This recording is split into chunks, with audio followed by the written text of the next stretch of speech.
Thank you so much for taking some time to talk to me. Thank you for having me. And you're welcome for sure. Okay, so I'm so excited to talk to you because I loved the Clark Sisters biopic, and I was actually really like blown away by the fact that so many Black women worked on this film. You're the casting director. The director was a Black woman. The writer was a Black woman. And of course, this is about Black women's lives, and I love that. Yes. Yes, for sure. Yes. So first of all, how lucky is it that you go by Twinkie and you cast a movie about the Clark sisters?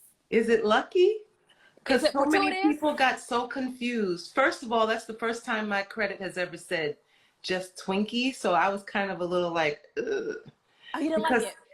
No, my credit reads Tracy Twinkie Byrd. That's what my credit usually reads. So when I saw it, I was just like, oh, people are going to get so confused. And that's what happened. A lot of people were like, oh, Twinkie cast Twinkie. And I was like, no, actually. But I guess, I don't know. It's both sides of it. I'm just thankful, and you got to find the positive. Because I don't want people to be confused, but, you know. It's kind of like fate. It does seem kind of like fated a little bit. Yeah. It does. Okay. So I was blown away by the casting of this movie. Yes, I was. Because as a Clark Sisters stan, I love them so much. I followed their individual careers, their careers as a group. I know that like they blend really well, but they each have very distinct singing voices. Right. And so how difficult was it to find people who kind of look like the sisters, who can act, and who can also replicate those really distinct tones? Well, okay, let's get into it really. Because most times what you're hearing, it's like going to a concert. What you're hearing is the live song is actually playing, but what you're hearing in your mind is your memory. So it's not very difficult to find Black women who sing. Right. That's not difficult. The challenge is the acting. And the Black women sing beautifully. And so the challenge was really the acting for me. For other people, it was the singing. Like my director wanted singers, which is great. I, on the other hand, want actors too, because it's like watching What's Love Got to Do with It.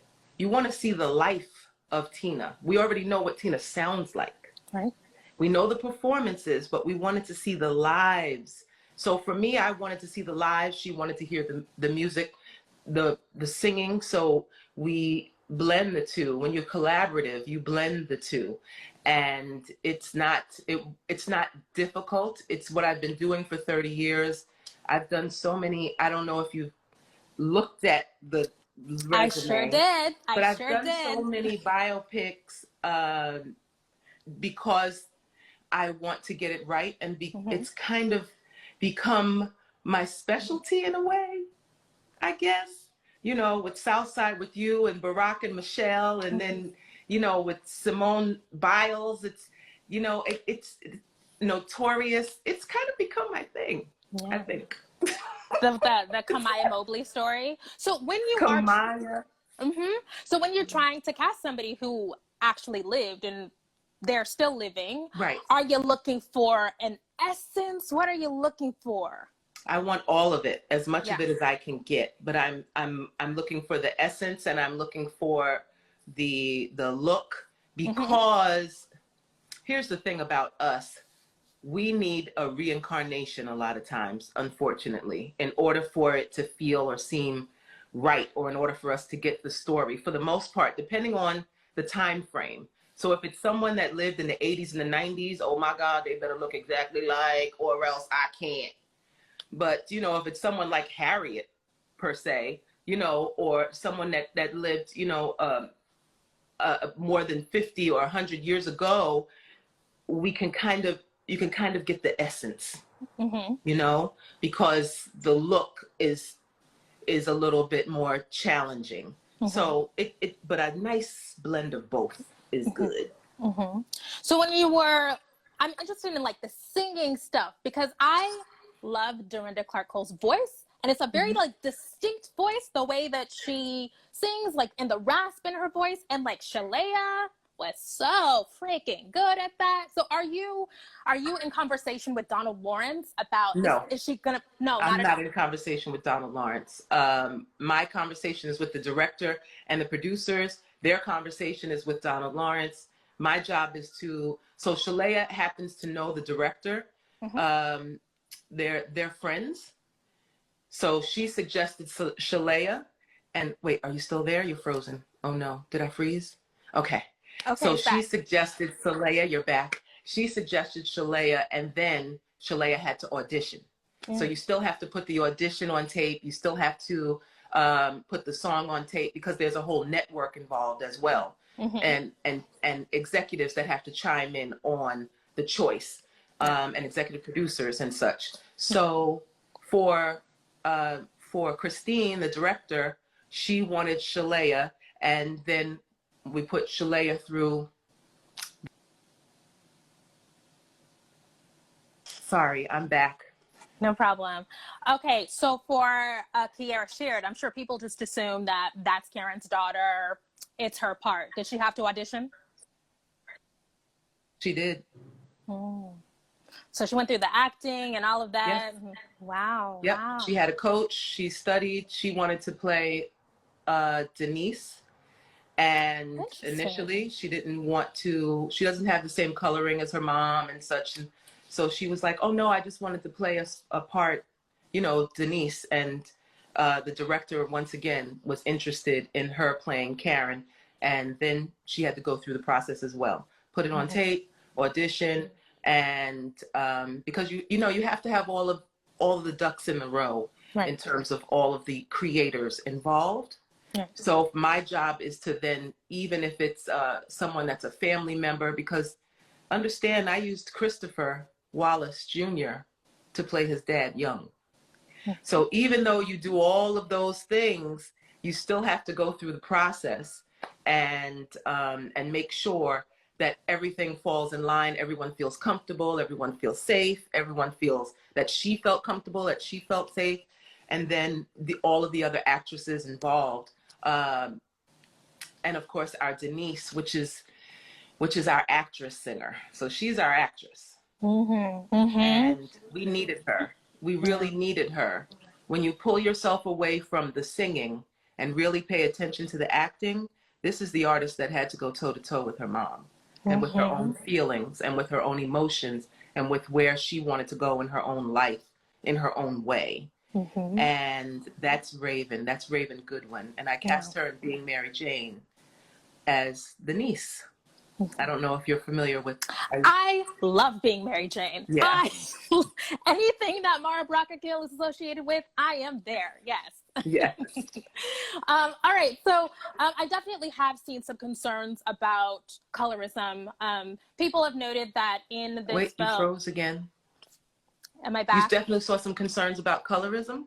Yeah. So people have just noted that in this film, Raven Goodwin, who played Denise, is a little bit darker than what Denise Clark Bradford looks like in real life.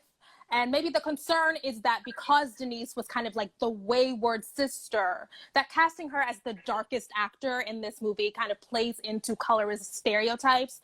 What do you think about that kind of concern? I feel as though they're telling us more about them than they are about the process. So the darker one is to them, the darker one is the wayward one. Is that what their thought process is? So that's what they're telling me, because that has nothing to do with my casting process. So I understand where you're coming from. I think that the concern is just historically, when we're talking about representations of darker skinned Black women, that like more often darker skinned Black women are cast as the outcast, or, Denise was. She was the best actress. She was. So shift your thinking. Okay. She was the best actress, and we needed the best actress for the job, and Raven came in as the best actress. And what we really need to have a conversation about is healing and not picking apart. In terms of trying to figure out, wait, am I still here? Yes. You still getting me? I'm still hearing you. Trying to figure out. It's a great question to ask. I've seen way too many statements, and you should put things in a form of a question because you actually don't know. So instead of making a statement, they should be asking a question of, why was Raven Goodwin cast? Raven Goodwin's cast because she was amazing. Yeah. She was an amazing actress. And, you know, you have two powerhouses, Ingenue and Raven. Like, yeah. You needed that. Yes. You needed that. Yes. I was absolutely, I mean, Ingenue Ellis was beyond. And some of the most powerful scenes in that movie are during those confrontations between Ingenue Ellis as Dr. Clark and Raven as Denise. Those were some of the most moving parts of that film. So good. Exactly. Yeah. Yeah. So you need a strong actress to play that. So in this particular instance, about having the essence, as opposed to, like I said at the beginning, a lot of times we want an exact duplicate. Yeah. And I'm like, come on, people, come on. I love us, but sometimes we can really kibosh a movie before it even gets a chance to let it grow, let it flow. Yeah. I'm interested in hearing more about your process. So you're like the queen of Black biopics, the queen of casting Black biopics at this point in time. How much research goes into... Am I say that again?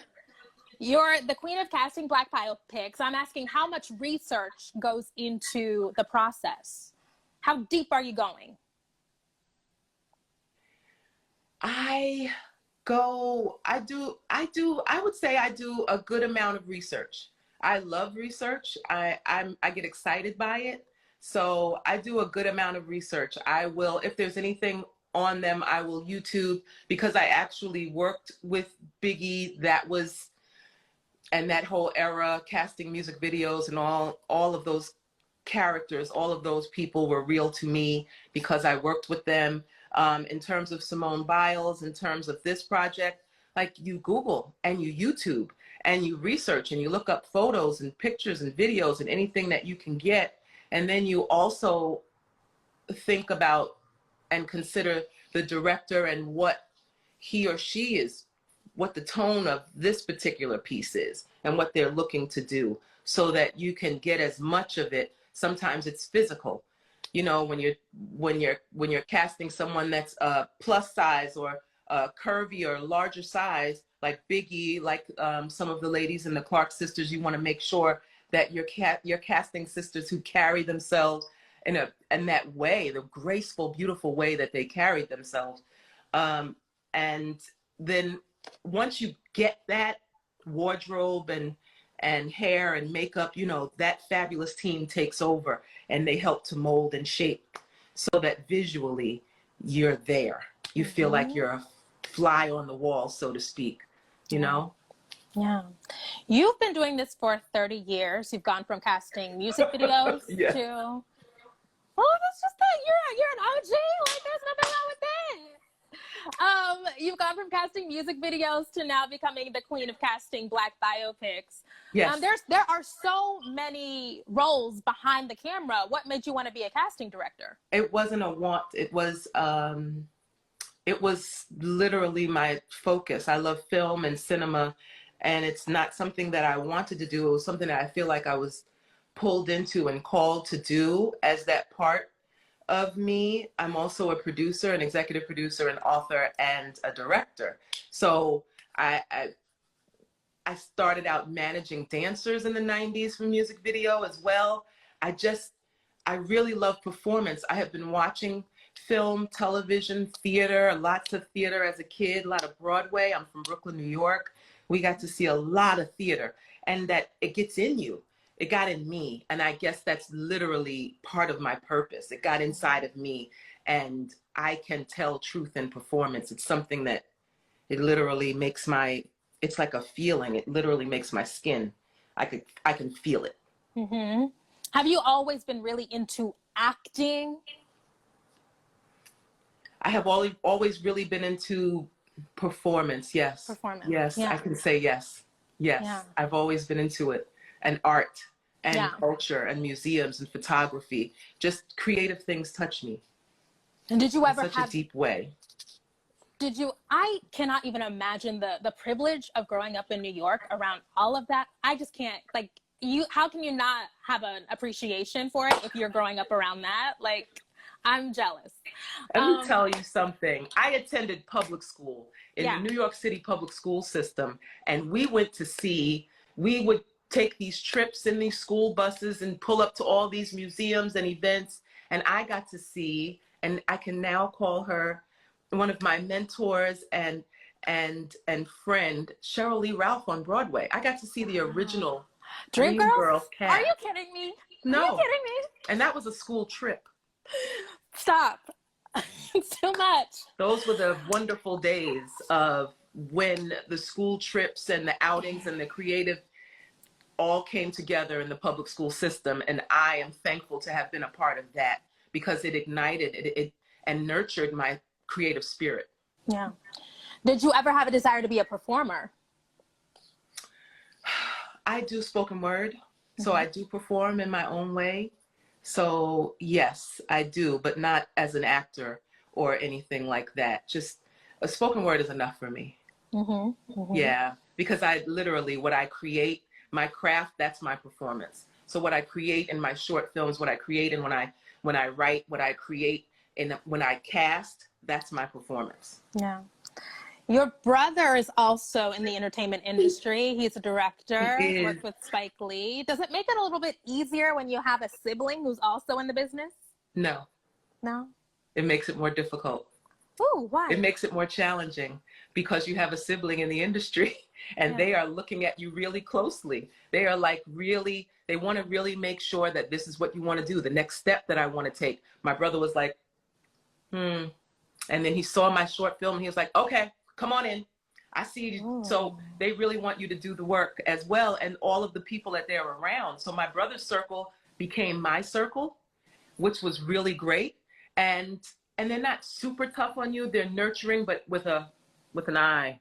They're like, so it's that beautiful kind of nurturing that comes with, and that love that comes with, we want to make sure that you really want to do this. Do you ever feel, I talk to a lot of creatives and they feel like it's more difficult to share the thing that they made with the people who are closest to them than it is to share with strangers. Do you feel that? Sometimes it is more, and I've learned that the best thing to do is to share it with the person that you're closest to in front of strangers. Ooh, interesting. Yeah. Yeah. There's like a buffer, an emotional buffer.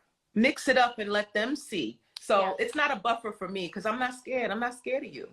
The thing is, you need to see the thing in me that you don't see because I'm your sister. I'm your sibling. I'm your child. But you need to see me the way other people see me. And that gives you another dimension of me. That's it. That's what it's really about. So, sometimes you have to salt, pepper. You got to season it. You're also known as the Diamond Finder. I am. Is there an actor or an actress who you gave their first job and you're particularly proud of finding them and putting them in something? Say that again because you froze up a little bit. I'm sorry. Is there an actor or an actress who you gave their first job and you're particularly proud of giving them their first job, giving them their big break? So many. All of them. So many. There's so many. There are some that I gave that I was a part of their big break. And there are others that I was a part of their pop. Does that make sense? Do you know what I'm saying? Yeah. Because sometimes they're out there for 10, 15 years doing their thing. But the project that I got to cast them in was their pop. Right. Like Michael B. Jordan, he's been doing it forever, but Fruitvale was his pop. Laz Alonso out there doing it for years, but Jumping the Broom was his pop. Or, but then there was actresses like Naturi Naughton, who's now on Power, who, the challenges of getting her and having her play Little Kim. You have no idea what we went through with that. I think we've heard some rumors. I think we might have heard some rumors, maybe some comments from Little Kim herself about her feelings. Yeah. But she did that job. Antonique Smith was on Broadway, and she's doing the job. There are so many, like Tika Sumpter. I cast her in Stomp the Yard 2. She was on a soap, a wonderful, wonderful soap opera. And I saw her and I said, who is this girl, this vision?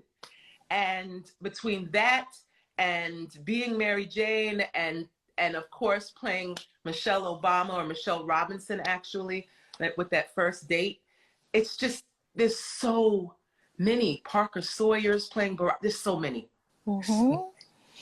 What do you do? It's so great. Yeah, I mean, it's an incredible resume. So how do you handle putting someone in a movie as a person who is living or has lived, and the actual person or somebody close to them, a family member, says, no, that one right? Okay. Not your problem. Okay. I mean, okay. I understand and appreciate how they feel. It is what it is. I understand that. It's tough sometimes because what you're dealing with and what we are working within is public figures. And there are times when there are unauthorized biopics. There are unauthorized because of the public figure aspect. There are conversations like my letters to Marilyn, which is a whole different, the lens was shifted from Marilyn Monroe herself to the young man who met her, my week with her, or Dorothy Dandridge, how that story was told and told from. So there are a lot of different eyes and looking on it, and a lot of different ways that it can be told. So I look forward to all the ways that we can tell the stories about all of our greats, because we have so many. And I say, let's keep going. If that one wasn't it, what's the next one? Are you creating it? Let's go. Let's collab and create that next one. Okay, speaking of that collaboration, how important are relationships to you being able to do your job? Getting jobs, doing the job. Relationships are everything. The beautiful thing about doing this for 30 years is that you build up you create such a, I have created really a career out of this. So people know where and how to find me if they're looking for me. So I'm thankful that now people come to me. They come to find me if they're looking for truth in performance. There are still projects, there are still filmmakers that I want to work with. And there are times when I do the research. I remember wanting to work with Casey Lemons on Black Nativity so bad, because I love, of course, Langston Hughes, but I love Casey Lemons. So I really wanted to work with her. Yes, I really wanted to work with her. And I did the work. I met her at Red Rooster in Harlem. And I pitched myself. And I did not realize that I already had the job. Yeah. Right? Yeah. But you were prepared. I was prepared. Are you able to watch anything? All these questions. Oh my gosh. Okay. These people are going in on this is great. Oh my gosh. I see everybody. Oh my gosh. All my people are in here. You got everybody in here, girl. This is absolutely fabulous. Thank you. Yeah, it's great. I mean, they're here to see you. Are you able to watch anything without your casting director glasses on? Yes. Yeah. Yes, I am. And I can detach. I watch it the first time without any lens on. Then it's performance, and then it's directing. So I'm looking at the shots. I'm looking at the lighting. I'm looking at those who stand behind, next to, and all of the roles. I'm looking at all of the roles. Most people are just looking at the one role that's put in front of them. My job is to look at all of the roles, all of those other roles. Because most times those are the people that got next, those are the people that I'm paying attention to. They're doing strong character work. They're helping hold up. So yeah, I can look at it for the first time without anything. And then I start just picking everything apart, looking at every single aspect. Good question. When you watch just regular TV, like you are watching Netflix, are you looking and being like, oh, like maybe I want to work with them, or like let me get some notes? Yes, for sure. I'm looking at notes for DPs. I'm looking at actors and I start to track them. If I have never seen them before and I love their work, I start to track them on IMDb Pro. Yes, for sure. I'm looking at everything. I'm definitely looking at a lot of our female directors to work with and collaborate with. I executive produce now, so I just hired a Black female director, Basade Williams, on a project that we shot in Canada. So yes, now I'm looking at everything and I'm so excited by it. I'm just so excited, and just pray that we get to keep going, keep moving forward, that this business picks up again after all of this uncertainty, and that we get to keep moving forward. Yeah. You are working on and have worked on quite a few projects with Lifetime right now. I have. And I'm fascinated by this because it seems like Lifetime is turning into a Black women's network. And I'm for it. I'm into it. But does it feel that way to you? Yes, it does. It does. I like what they're doing, and I love what they're doing. Michael Chin, who used to be my assistant on Notorious, is now an executive at Lifetime. So I literally on this project worked for my own previous assistant. Yeah, you got to treat people good because you never know. How awesome is that? Yeah. I mean, that's the ultimate for me.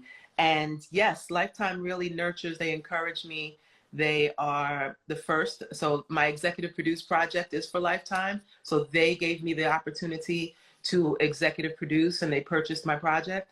So yes, they are doing the thing. And right now I am enjoying my time with Lifetime. Yeah. Yeah. Is it because... Oh, thank you, Brandy. Is there an understanding that like Black women viewers, we are like particularly, like when we tune in, like we are there, we're tweeting about it, we are all in? We are. We really, really are. And they have curated and learned how to hone in on us and on our stories, and how to tell our stories in a way that I Am Somebody's Child, the Regina Louise story about foster care. I used to work as a mentor with teenage girls in foster care, and that's something Regina Louise pushed for that project for more than 10 years. She had written a book called I Am Somebody's Somebody, Somebody Someone, and those stories need to be told. And we really, really need to see each other and see ourselves, see what we can accomplish when we come together, see what stories we need to really dig in on. Everything. There's a certain trauma that we go through that we're detached from, that we really need to nurture each other. Mm-hmm. We need to see each other, like Anjanou said the other day, we need to see each other's genius. We need to recognize that in each other. So there's a lot of love to go around, whether it's Lifetime or other networks. It's time for love. It's a love time. Yeah. Okay, so I have a question related to your music video past. Mm-hmm. Okay, so you cast music videos during what I feel like is like the heyday of the music video, things used to be. I grew up like loving music videos and feeling like they were so beautiful and aspirational. Do you watch music videos now and think like, what are y'all doing? Like, what's going on? I don't. I don't. I directed a music video for Drew Vision, which harkened back to the world of music video, where we were creating everything and people were stealing our shots and our lighting and our everything in Hollywood. I don't know. I have had a conversation with a few recording artists who told me that they wanted to act. I'll never forget this conversation I had with this rapper, British rapper, who told me he wanted to act. And I said, okay. I had been at the BFI Film Festival in London. At that time, I met I had a lunch, we had a brunch full of filmmakers. that had tiny, tiny budgets. And I asked him, I said, what are the budgets of your music videos? And he told me, 100,000 euro or something like that. And I said, well, if you want to act, shouldn't you be acting in your music videos? When you look at Michael Jackson and what Michael Jackson would do, he would showcase what he wanted to do. Smooth Criminal. He would showcase in his music videos, his performance, his singing, but also the acting. And to utilize it that way, instead of just a girls, a car, and a party scene. But right now, I feel like this that's going on right now is literally, we have reached the precipice and the of shift, of change. This has got to stop, the excess and the things, because guess what? You can't eat that Bentley right now. And it doesn't serve you or your family. If they're hungry, you can't do anything with that thing. You cannot nourish your family right now. It doesn't turn a light on. It doesn't help you get internet or a test, or it doesn't help a hospital bill. So right now, what we need to look at is reset and get back to one and start telling stories from that aspect. It is a back to one time for me. And I'm sorry if that was a long answer to a short question. No, it's totally fine. Do you think that music videos, particularly when they were like the thing, that they had an impact on the way that we viewed Black women, Black beauty? It does. And it stemmed from the Blaxploitation era. It stemmed from our Afro Sheen commercials during Soul Train. It was when I was casting in the 90s, everybody was beautiful and all different shades of Black, and no one was heralded one complexion over the other. It was just, show me all the shades. Show me all. There was beauty in all the colors. There was beauty in our curves and the bounce of our behind, and how we held our heads up, and how we tilted our face, how we were able to make you shift your mindset from a facial expression or a wink.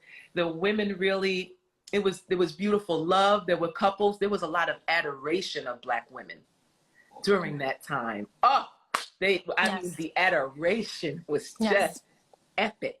Yes. I will say that, like, I grew up like addicted to BET and like watching music videos, and I never felt bad about myself when watching music videos back in that day. It really felt like a beauty that was accessible, a beauty that represented the women that I came in contact with regularly. And I just feel like that's gone. And I feel genuinely sad for young girls today, like young girls who look like me. What you focus on, though, does expand. There's a couple of videos that I can say that I have watched. There is one that's called Shine by Toby Ngen. Love him. Don't know how to pronounce his last name, but yes. Toby, I want to learn how to pronounce his name. So Toby, love you. I want to learn how to pronounce it correctly. I don't want to dummy it down in any way, and I apologize for my ignorance in that area. But you are everything. Yes. I love this beautiful song called Black Girl Magic from a British artist. There are a few here and there that I do get to watch, and they harken back to what we called neo soul. Yes. There was a neo soul era. All of Toby's videos, Toby's videos are spectacular. Yes. Immaculate videos. Yes. The choreography is beautiful. The Black women are beautiful. Kelly Rowland has a music video out right now with just melanin. Yes. Yes. So good. Somebody has submitted a question. I'm just going to pop it up. I hope y'all are not playing on my phone. Let this be a real question. Oh, how did Twinkie start a career? How did I start my career? I started it in music video literally in 1990. And I was working at an ad agency in New York, and I started casting music videos. I was an administrative assistant, and administratively, I knew how to do paperwork. But as far as I wanted to see a lot of performances and dancers, and I wanted to get those dancers and the actors together and to create more oneness and less of this competition. So I started out in music video. Yeah. Look at all these wonderful people, girl. So my final question that I have for you is, we don't often see casting directors. Directors get a little bit more spotlight, even though sometimes writers get more spotlight. Have you ever had a situation where someone didn't know who you were and they talked to you kind of crazy, and then they came in front of you for an audition for a casting? A lot. A lot. A lot. Some people just give me blank stare, especially African-American actors. They just, when I introduce myself, I say, oh, okay, well, I'm Twinkie Byrd, and they blank stare, and I'm like, whoo, okay. They don't know who they're, okay, I get it. That's fine. Here we go. Let me breathe that in and realize that, and then someone else will walk up and be like, oh my God, you're talking to, or they'll say something. And I'm like, listen, all I ask is that you learn all the people that look like you in this industry. Learn all the people that look like you and that are doing what it is that you love to do. One young lady walked up to me, I'll never forget, at a function at Robbie Reed used to throw these cookouts at her house years ago. And I was standing there talking to Ruth Carter, and we're having a great conversation. I've known Ruth for like 20 years. And this young lady, Ruth Carter, just FYI, is like legendary costume designer. Yes, the costume designer has an Oscar. And Ruth Carter and I are talking. A young lady comes and interrupts our conversation. And she says, well, I was told that you were the person I need to speak to because I want to be a costume designer. I wanted to be a stylist in film. And this is what I want to do. And I'm standing here with Ruth Carter, mind you. And I'm going, So this is Ruth Carter. And she was like, oh, hi. And then goes back over to me. She didn't understand who Ruth Carter was. And I was like, girl, if you don't Google this woman. Do you know who this is? Go away. Go away. Google. Come back. Yeah. Somebody just submitted a question. We'll see what it is. Which gospel artist would you like to see a biopic created on next? I don't, is that Jamelia Bolden? Yes. That's a very good question. I don't know. Who would she like to see? I think a Shirley Caesar biopic would be really interesting. Who else would be really interesting? Vicky Winans biopic might be kind of interesting. Any of the Winans, to be honest. That whole family is interesting to me. I'm a former church girl. So I hear they used to battle. Yeah. They used to have the Clark sisters and the Winans because they knew each other growing up so bad. Right. I think they went to the same high school or something crazy. Yes, they all went to the same high school. So, yeah, I don't have anyone that necessarily. For me, my focus as a director now and an executive producer is to create YA content, which is young adult. Yeah. And historical narratives, sci-fi historical narratives. So that's what my short film is about. It's a sci-fi historical narrative taking 3 students, woke Black students, back in time to relive the 1960 lunch counter sit-in. How are you balancing everything? The books, casting, directing? Terrence! How am I balancing it? I have to say, I have my moments. During the course of the day, I have to break up the day into what I pay attention to, what I give my attention to. So I'm an author. It's my book, Channeling Becky. So that's a personal story about my dating career, my dating life rather. And I was inspired and encouraged. So Terrence is he's my inspiration. And I watch him. But executive producing, casting, producing, directing, and it's a lot. So you have to break up your days. Sometimes it's not even the day I break up, it's the times of week I break it up. So love you, Terrence. Great question. What advice would you give someone who would want to get into casting? What advice would I give them? To watch a lot of cinema. And I don't mean just one thing. I mean international cinema. You do yourself a disservice. I remember I had a number of young people come to me. They want to intern for me, and I love it. But then they have only watched one type of film. They only knew one genre or one filmmaker and followed his whole career, and that's all that they've ever watched. so they don't have a full breadth of what we are doing, what we can do, what we've done. So it's important to watch as much cinema as possible, and it's also important to intern and learn. Look for internships and jobs, assistant jobs through CSA, that's the Casting Society of America, to be where casting directors are. Go to film festivals and functions and meet people when we're out of all of this. Even the film festivals online, definitely go online, watch those films, look at those performances. It helps to educate us about performance and where that truth lies, what makes you feel something. And if you don't feel it, why don't you, you know? Yeah.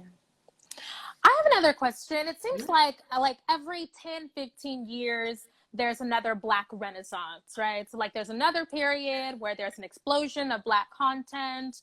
Hollywood realizes that Black people like television and we like films, right? And that comes around pretty cyclically. We're in another one of those periods right now. Do you think that this can be sustained? If we choose, it's our choice. So you need to stop looking, we need to stop looking at Hollywood as an entity in order to validate us. Now we have YouTube, we have Hulu, we have Quibi, we have BT, Her, you have all kinds of online content. Online, you have YouTube now has, I mean, people have their own channels. We need to start looking elsewhere for our validation and look to each other and for our work and love up on each other. We keep going to that table for some reason. And because they made it a pretty shiny, sparkly thing. So we need to learn how to see with our ears. Yeah. Well, I think that that's a great note to end on. Just FYI, you guys, this will remain up on the For Harriet Instagram, and then it'll be archived on the For Harriet YouTube channel in case you miss it. Thank you so much, Twinkie. Thank you so much. What do you like to be referred to as? That's Tracy? fine. Okay.